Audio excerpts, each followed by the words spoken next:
August in Berlin. August François loved his nighttime walks through Berlin. The city, with its wet cobblestone streets reflecting the streetlights, felt like a living mosaic of history and modernity intertwined. It was his home, yet it often made him feel like a stranger. The sky was blanketed by heavy clouds, and the cold breeze whispered down the empty streets, wrapping the city in a melancholic silence. The night was cold, but August barely noticed. He was lost in thought, his footsteps echoing in the stillness. As he turned down a dimly lit alley, his eyes were drawn to a flickering neon sign in the distance, its dull glow like a beacon in the dark. For a moment, his attention drifted.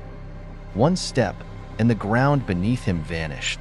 He felt a sudden drop, realizing too late that he had stepped into an open manhole. His body plummeted downward into the void. As he fell, time seemed to stretch and slow. Images of his life flashed before him. Faces of loved ones, moments of joy and regret, the whisper of dreams left unfulfilled. He knew this might be the end. Goodbye, life. A sharp impact. Pain exploded through his body, but it was fleeting. Darkness swallowed him. Then, without warning, there was light.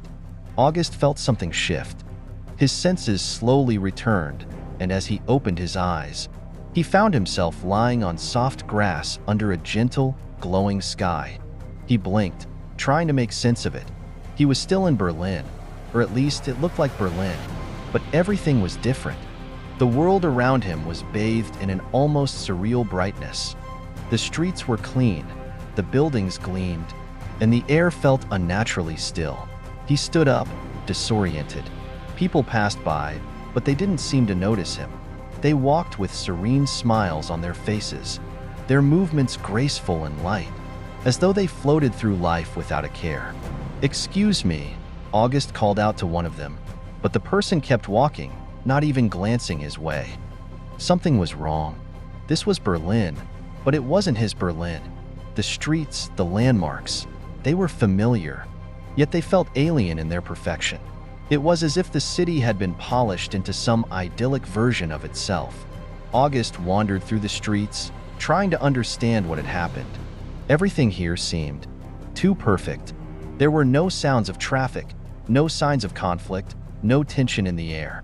The people were calm, content, but they felt distant, as if wrapped in their own private worlds. Then he noticed the screens.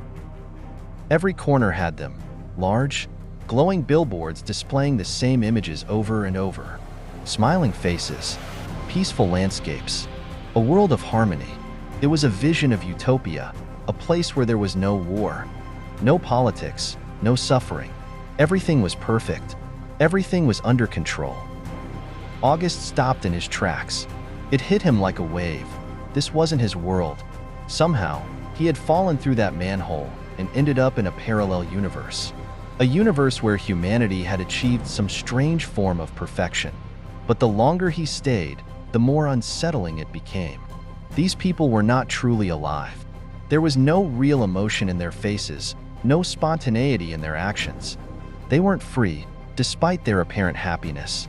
They were empty shells, going through the motions in a world that had sacrificed its humanity for peace. As August wandered the streets, a gnawing sense of unease grew within him. He tried to speak to others, but no one answered. It was as if he didn't exist in their eyes. The perfection here was a facade. There was no conflict, but there was no passion either. No one cried, but no one laughed.